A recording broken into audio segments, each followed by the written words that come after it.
people just want simplicity. Like, this is the window you can eat within, or don't touch carbs, or, whatever it may be. The watermelon diet, just eat watermelon. Like, they want simplicity because it's the industry is so overcrowded with so much bullshit. So people just want to know, okay, I need to just do that and then it'll work. But unfortunately, is it going to be sustainable? Welcome to the second episode with Ash FitMom, where we touched on the benefits of protein, intermittent fasting, and finding your own sustainable approach to living healthier. To give you context, I used to love doing things in extreme, and it's only been the past 5 years that I've been able to find more balance and not have endurance races completely consume me. I've seen a huge transformation, both physically and mentally, all because of following the exact methods and principles that Ash coaches, which is why I'm so excited to have her back on stream. Ash is a certified personal trainer who created the FitMom community over 7 years ago and continues to coach hundreds of ambitious women seeking healthier and happier lives through the FitMom app, FitMom Forever one-on-one coaching, and her most recent offering, the FitMom Strong Challenge. If you're interested in knowing more about the FitMom Strong Challenge, which is Ash's biggest program yet, then head on over to fitmom.online or at @ash_fitmom on Instagram. Join in on the challenge starting the 5th of September. If you're listening to this episode after that date, don't worry. Ash has some epic programs and challenges lined up, so best you go subscribe to her email list so that you don't miss out. Let's get into today's episode. So welcome back, Ash. I think following our last episode, that was very much just a taster getting into the conversation around weight loss, your sort of journey, as well as touching on calorie counting. And today we're going to chat a bit more about specifically protein benefits that people as well as yourself have witnessed with protein. We can touch on intermittent fasting, self-sabotage. We'll see where the conversation goes. But all the nice meaty topics that women definitely need to hear more about. Totally. And I think it's so hard to discuss it all in a short little episode. And also what's hard is, of course, you coming from a qualified background. I'm just coming from a very inquisitive wellness enthusiast. But there's so many angles and avenues we could take, like hormones on its own. I could talk for days or ask questions around that for hours, just based off of my own ups and downs and experiences. 100%. No, I think as women we're pretty complicated, but I think that's the approach with my one-on-one coaching that is so unique, in that I don't just look at, okay, are you getting stronger? Are you losing weight on the scale? I kind of look at the holistic picture, which is all of that. Hormones, so your menstrual cycle, libido, sleep, stress management, all of that plays such a role in your weight loss journey. And it's so many people kind of just discount those elements, but they are as important as your workout. Totally. And that was actually the first thing that I wanted to chat about, was one's environment, because I know just personally throughout my life I've kind of not put a lot of emphasis on how much my environments influence the stages of my life and my health. And it's easy for us to point fingers and be like, it was when I was in that relationship, or it was because I was working next to that colleague. But a lot of the times it is, I think what's helped me is just acknowledging that I'm a very easily influenced person.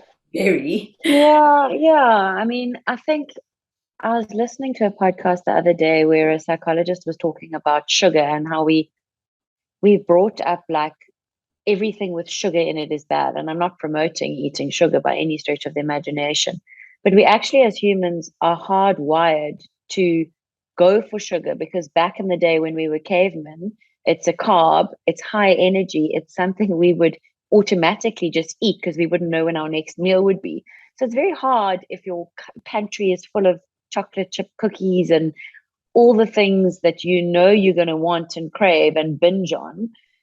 I mean, for some people, it actually works better to set themselves up in that environment to rather not have that stuff in the house and rather choose it. So, okay, if I am going to have my Kit Kat today, go to the shop and buy it instead of having 20 in your cupboard waiting for you. Because it is, as humans, it's hard. It's very hard to kind of ignore those natural sort of cravings. Totally. And I think that's also something, and when I just say about easily being influenced, if we can just acknowledge at different stages when we felt better and what personally works for us. And I know it's such a cliche to say, but Yeah. really, like, I often reflect on my sort of health journey in the past 2 years and asking, like, Rocco, why do you think it is that I look and feel my best at 35 compared to any other stage of my life, even my sports days at school, even my like wellness, like really like almost obsession when I got into the starting my own businesses. Now I'm more balanced. I don't feel like I want to jump onto a diet or clean eat every Monday or that whole cycle that we spoke about before. And I think a big part of it as well is acknowledging the environments I've been in and that I am easily influenced when it comes to food. I'm half Italian. Food and the connection with food is like, it's still like I don't want to and I love not God that I've gone on this new journey that I know you also talk about a lot is like not demonizing food, not excluding sugars and all these things. Because when I did do that, when I did jump on fatty diets, I totally bombed. And I would go, and one Kit Kat wasn't enough. It was like, ooh, sugar, my body doesn't know what this is. Overdo it. Yeah, 100%. I think that's just what I preach is like, yeah, I'm not saying live on sugar. I mean, 85% of your diet should be a wholesome, nutrient-dense food. But one Kit Kat, even a day, is not going to kill you. And if that's what you need to do personally on your journey in order not to hit Friday and eat 20 Kit Kats, then do it. Fit it into your calories. Know that two fingers of Kit Kat's really not going to break the bank, the calorie bank. And yeah, it's just a much more balanced approach. I think as soon as you do anything extreme, it's going to be unsustainable and you are going to bomb. Totally. And also, what I was going to say, why you feel better, like I think in your mid 30s, is because with age comes wisdom. And I think you've worked really hard at educating yourself in this space because it's something that really interests you. And it's exactly the same as me. I mean, a decade ago, I definitely thought I was living a well balanced, healthy life. But if I look back now, running 90 kilometers a week, completely injured, and then thinking I could outrun my fork and just eating everything that I could. I wouldn't say I necessarily ever have eaten badly or processed foods, but I had no idea really from a calorie point of view what I was putting in my mouth. So education is huge. It empowers you and it takes you a long way on this journey. Um, there's also another thing just in terms of your environment, which I want to say. So I think James Clear has such an amazing quote, and it's um, you don't rise to the level of your goals, you fall to the level of your systems. And I love that. I think it's so powerful. So you can have this goal that you want to lose 30 kilograms, but rather focus on the environment and the systems, put the habits in place to get you there, as opposed to just starving yourself to or doing something extreme to get there. Rather focus day by day on the systems, and that includes your environment, your support system, to get you there. So yeah, Yeah. I think it's quite powerful. I love that. And I also love James Clear and his book. I love it. And just talking about those habits, the one thing this winter that really helped me, it's the first winter in years that I've consistently woken up at 5 and gone to the gym. Obviously, they're off days. Wow. No, but 5. I'm not a yeah. morning. I'm not a morning person. So when I get into the gym at 7, I'm like, I fist pump myself. You're already done by then. No, well, do you know what the difference is? Okay, first of all, we don't have kids in the house. This will definitely change. Yeah. And also, I know my optimum is morning. I know optimum for me Yeah. is anything 2 to 3 o'clock. I crash. Like now, 2 o'clock. After this, I'm brain dead. Yeah. Capacity Yeah. wise, I don't leave certain work for this time of day. But Yeah. that was also habit forming. And James Clear's like advice on just get up every morning, go to the gym, even if you are. There have been mornings that both Rocco and I haven't been in the mood, or the gym is packed. We've walked on a treadmill for 20 minutes or 10, grabbed a coffee and went home. But just that habit of consistently Showing going. up. Hmm. Showing up, and what does he say? Every decision you make is a vote for the kind of person you want to become.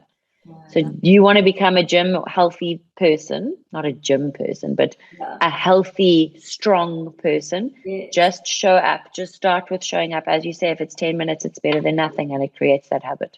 Totally. And now when I was sick on our last podcast, when I was recovering from that horrible tummy bug, I Oh, immediately I yeah. was missing going just that system. I was missing the coming back, being fresh, Yeah. like that, and that's what has kept me consistent. So that environment's quite important. And I don't know if you've got any tips for those who are in, especially work related, because I can relate to this being in a Mm. very much a woman's world when it comes to PR, even in the UK and in South Africa, and being surrounded by women who spoke about weight loss all the time. All It was day. like Yeah, I about can imagine.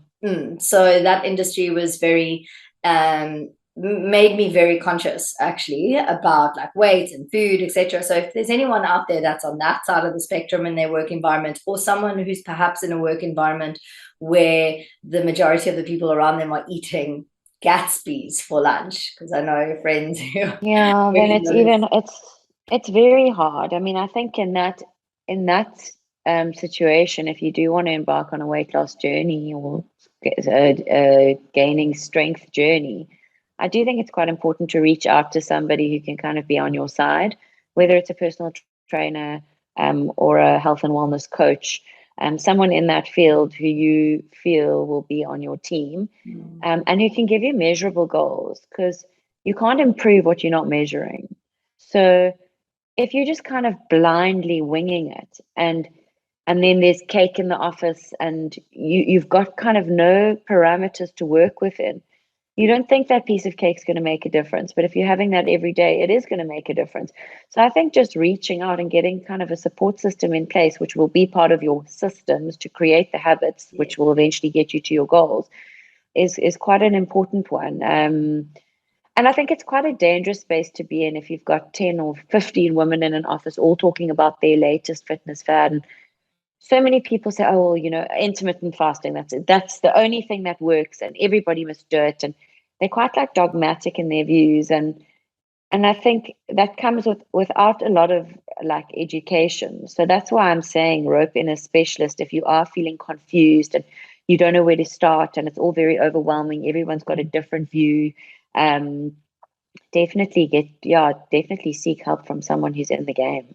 Yeah, that's really good advice. If I just look at, I often draw inspiration for why Rocco, as he ages, he's always said it really means a lot to him to see another man who looks after himself, especially in the business world. And I realized what he meant by that. And it's very much what you're saying, because I feel it now at the age that I'm at, is that you look for a mentor or someone who's living a very like balanced and a similar life to either what To you're you. trying to achieve or yeah, similar to yours. And I think in that environment as well, we've often spoken about we now admire just people that we meet in social occasions who are late 40s, 50s, and who've got this not this extreme approach to health. They're sitting at a braai with us, having a balanced plate of like potatoes, whatnot, and a beer.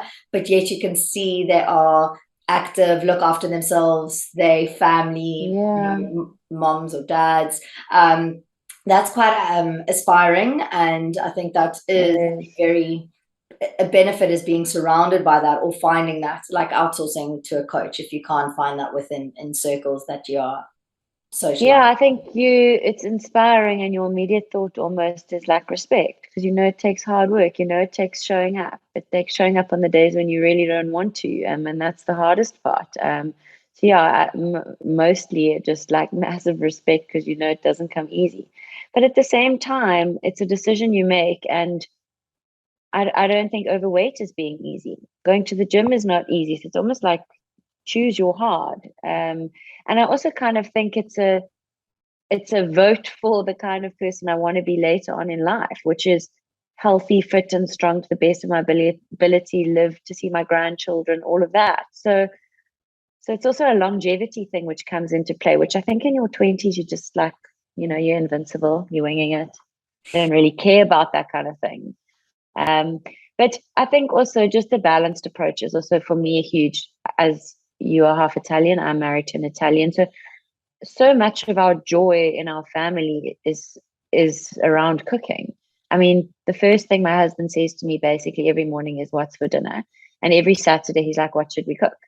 So, I mean, I'm hardly in an environment where um, it's very easy to cut out food groups or whatever, but having a balanced approach and still enjoying my life. And I don't want my kids to think, oh, mom doesn't eat this and mom doesn't enjoy doing this, or we're making fish pasta and mom's got to have her salad. Like, as long as there's balance involved, which is much easier said than done. Hence why I think you should rope in a professional. Um, uh, yeah, that for me is key though, is just like exercise and health should be enhancing your life, not taking away from it. Totally. It's so funny that you say that about the your household. We are exactly the same. Always. What's for dinner? Everything revolves around it. Even when I still go and visit my folks, the first thing I do is go to the fridge. Yeah.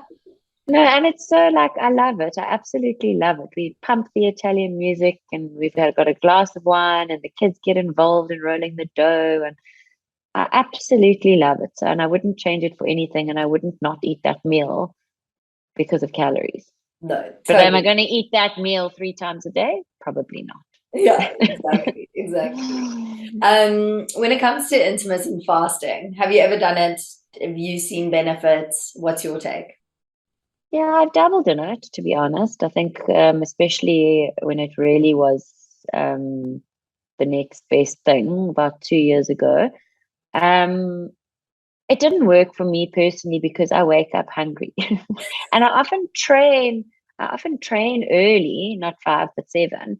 So after after I've trained, I'm generally obviously hungry, and I also want to then nourish my body and give back and help my muscles recover. And so for me, it didn't work, but I do know that from a health benefit point of view, there's a lot of research to say that it reduces inflammation in the body. So for like chronic diseases like Alzheimer's and asthma, um, things that are inflammatory, I think multiple sclerosis, how do you say it, is another one. It can be very beneficial, and also I think lowering blood pressure. So I think there are definitely benefits to it. And again, it's what works for you. So there's nothing magical really about it. It gives you a window for people who've never done it. You kind of choose a window to fast in where you don't eat. So like the most common one is 16 hours you don't eat, and then so it's called the 16-8 method, and then you eat within 8 hours, within an 8 hour period. But that doesn't mean you can just flip and eat everything that you get your hands on.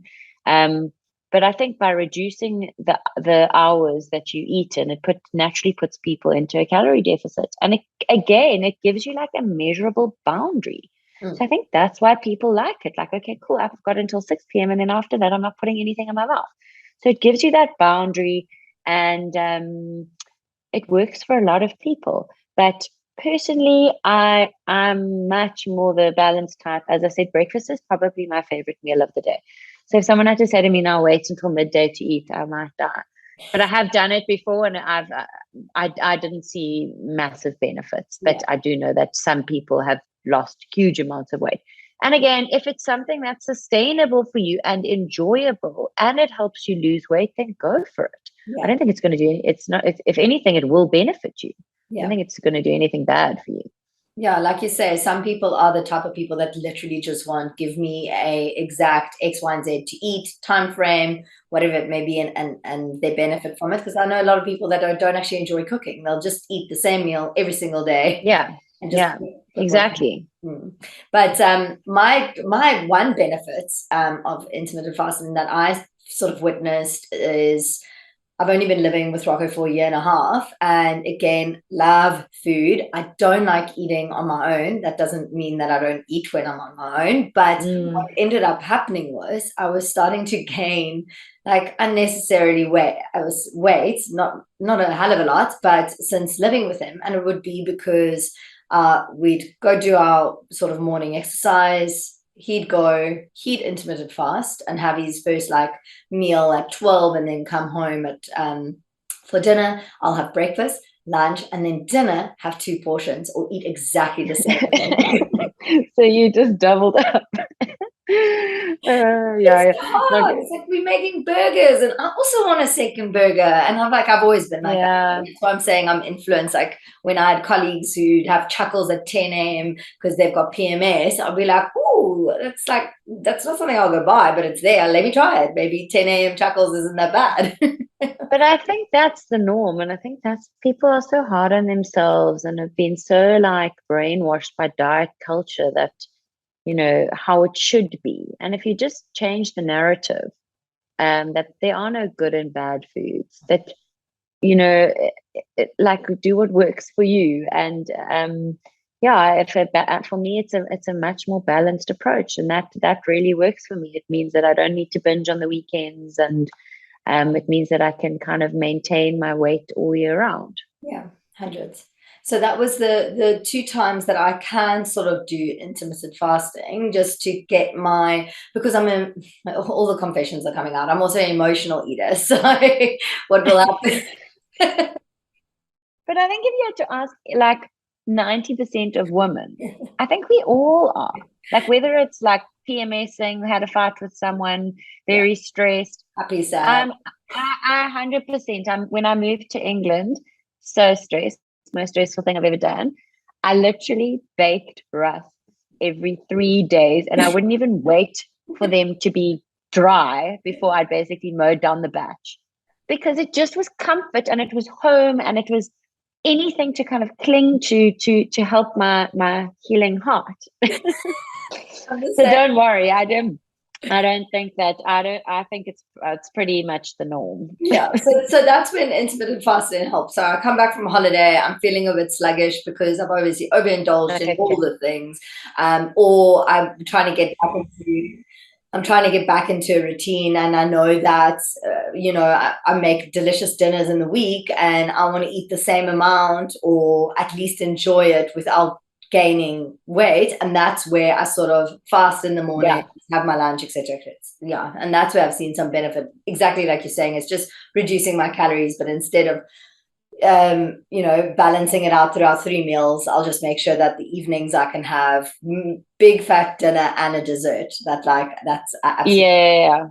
And I think again, it's like people just want simplicity. Like this is the window you can eat within, or don't touch carbs, or whatever it may be. The watermelon diet, just eat watermelon.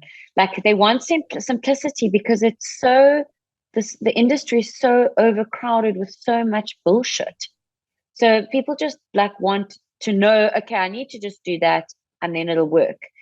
But unfortunately, is it going to be sustainable? That's exactly what a friend of mine said to me. She literally said, hasn't seen me in ages. She went, what have you been doing? And I literally started because it's all the principles you teach that I can't summarize in one sentence. And when I started with meat, protein, then already she goes, yeah, but what are you doing? Yeah. She just wants one answer. She wants one answer. She wants you to say, I'm doing this new diet that's just been released in America. You can lose 10 kgs in a month. Yeah. That's what I've done. Yeah. That's what she wants to hear. All it is, you don't eat. That's all. All you do is you just drink water for a month. promise you, it works like a dream. That's exactly what they want to hear. It's so sad.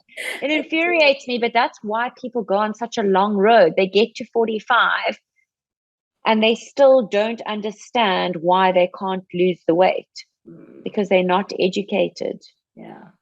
Sometimes I wonder if I wasn't, if it would just be as simple as, and because there's so much emotion and psychology around weight loss, etc. I sometimes wonder if it would be, I don't know what would be easier growing up. I think what you said earlier, and what's something that I want to make sure our household has, which I know is tricky, is to not have those discussions that are always surrounded by weight, and not like exactly what you're saying, cutting out certain food groups for weight loss purposes, or aesthetic.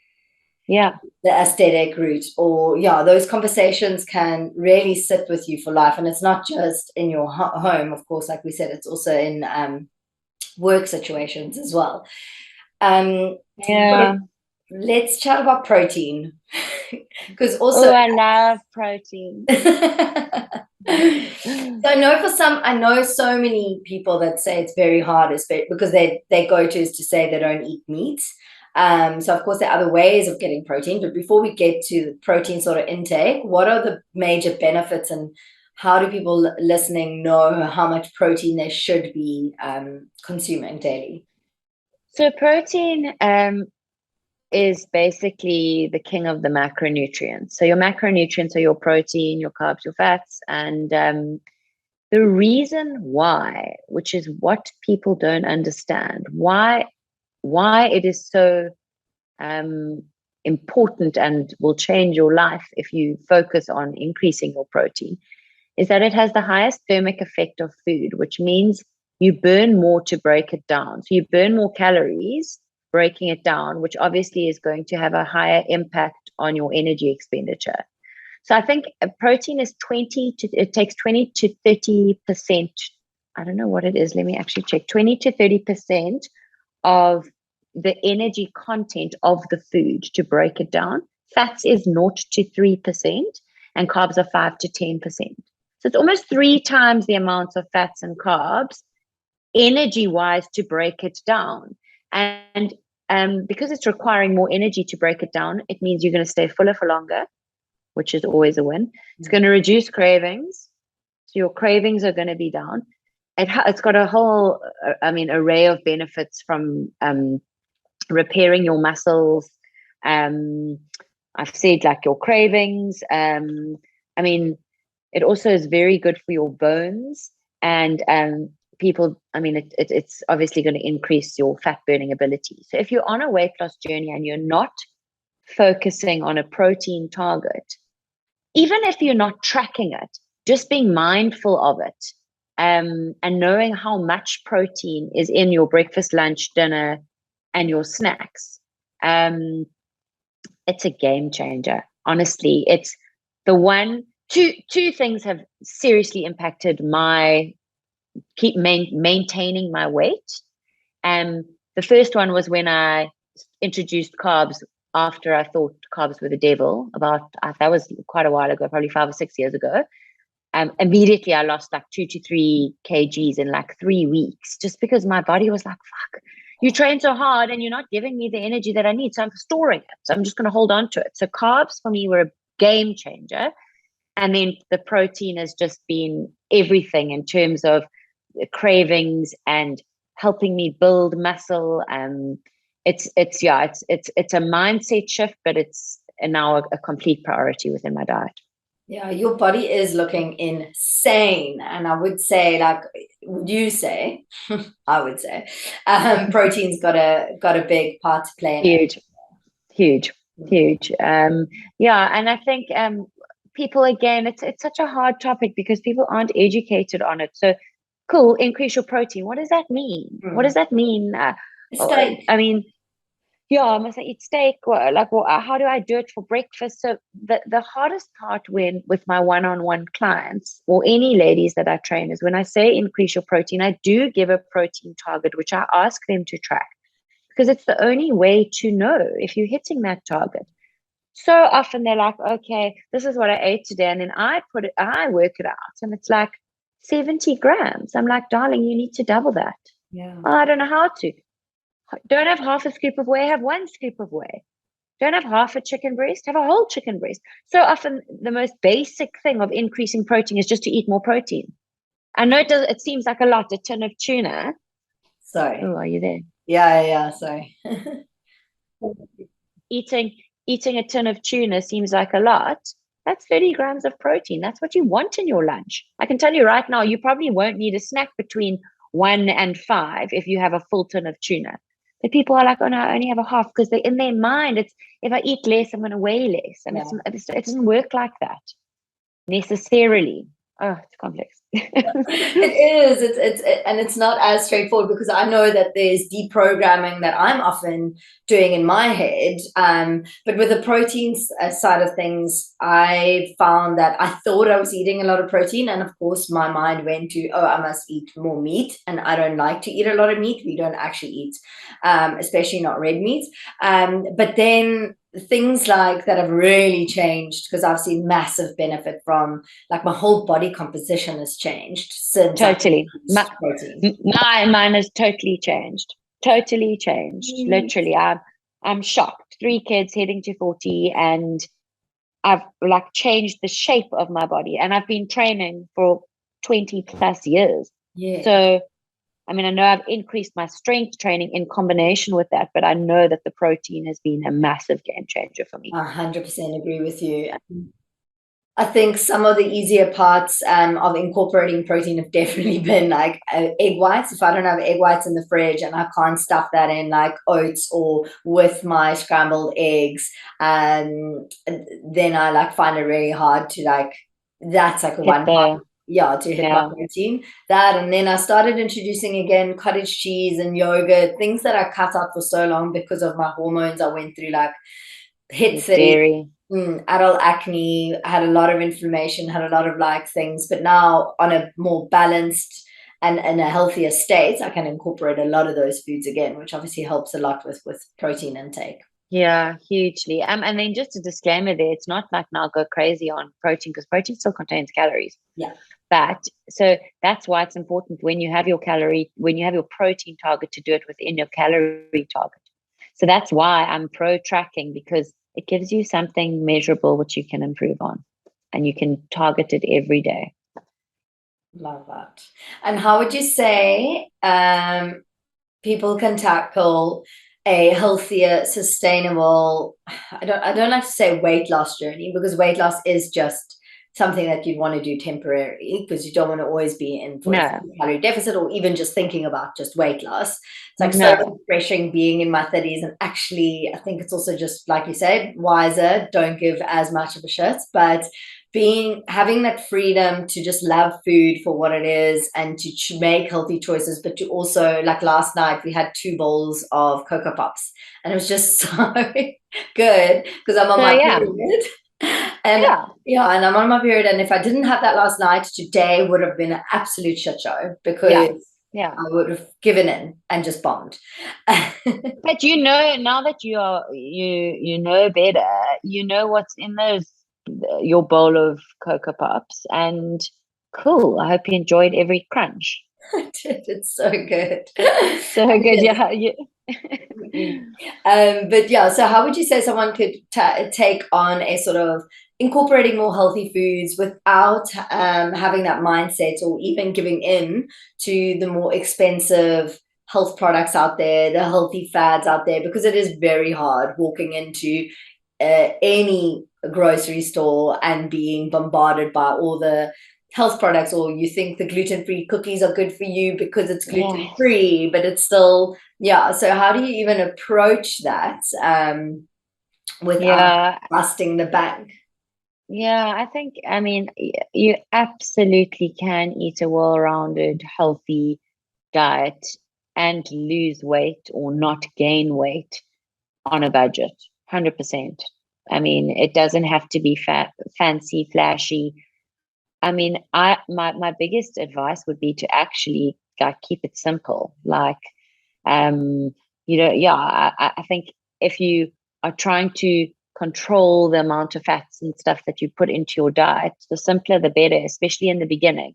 and you will see progress. But I think that, yeah, I mean, it's a hard one, because again, the industry is just bombarding you with all the stuff which you think is healthy, and if you don't know how to read a nutritional label, then you do think the gluten-free bread is going to be better than the whole grain bread. Meanwhile, it's probably got double the calories.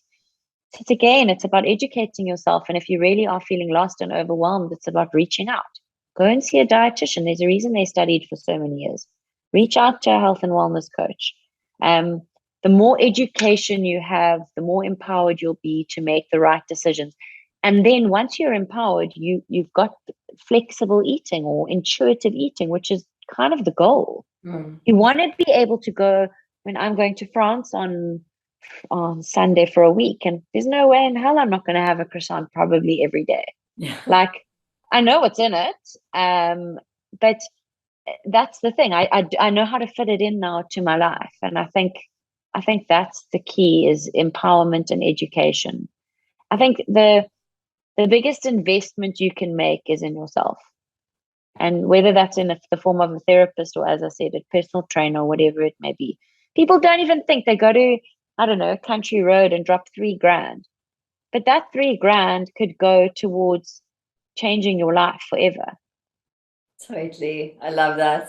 I love that. I've said that the other day as well. It's so interesting for me as well in business, working with small businesses and startups, and a lot of them complaining about finance and not being like in a position that they want to be, but then yet no one's prepared to put money aside to invest in their business or to invest in courses and upskilling, that they're very quick to go spend that money at a Woolworths grocery shop or on clothing. So it's an interesting, if you want it bad enough, yeah, get those experts involved and really, like you say, educate yourself.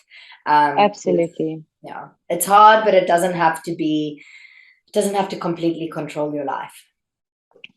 And can I just say that even every coach needs a coach. I've got a coach. He keeps me on the straight and narrow. I check in with him weekly. He's helping me with my program. I'm learning so much from him. There's no limit to the amount you can learn. And hopefully I'm imparting all of that to the ladies that I coach. And as we've said a million times, when you know better, you do better. So this journey is a continual growth path. Exactly. That is exactly what I wrote down on my notes to end off with. Thank you, Oprah. When you know better, you do better.